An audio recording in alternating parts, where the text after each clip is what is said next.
ஸ்திரீயானவள் தன் கர்ப்பத்தின் கனிக்கு இறங்காமல் தன் பாலகனை மறப்பாளோ?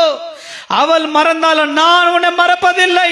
பெற்றெடுத்த உன் தாய், உன் தகப்பன், கணவன், மனைவி, பெற்றெடுத்த பிள்ளைகள் யாராயிருக்கட்டும், உன்னிடத்திலே ஆயிரமான பணத்தை பெற்று நன்மை பெற்றவர்கள், உன் மூலியமா சுகம் பெற்றவர்கள், உன் மூலியமா எத்தனையோ நன்மையை பெற்றவர்கள் மறந்து போனாலும், நன்றி கெட்டவர்களாய் மாறினாலும், தூட்டி திரிந்தாலும், தூஷித்தாலும், சபித்தாலும், உன்னை படைத்த அப்பா உன்னோடு கூடியிருக்கிறார். அவர் உன்னை மறக்க மாட்டார். அவர் உன்னை கைவிட மாட்டார். கட்டாயம் உனக்கு இரக்கம் செய்வார். உன் தகப்பனும் தாயை உன்னை கைவிடலாம், மறக்கலாம். நான் உன்னை மறக்க மாட்டேன். என் உள்ளங்கையிலே உன்னை வரைஞ்சு வச்சுட்டேன். நீ ஏம்மா அப்படி சொல்ற?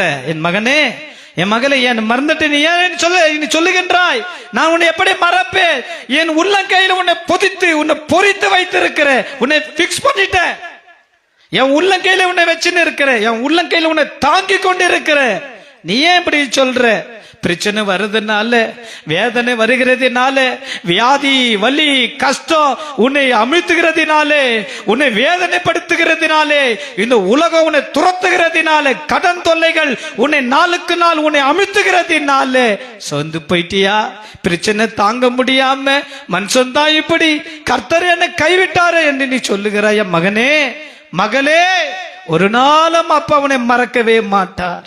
ஏசப்பா உன்னை மறக்கவே மாட்டார்.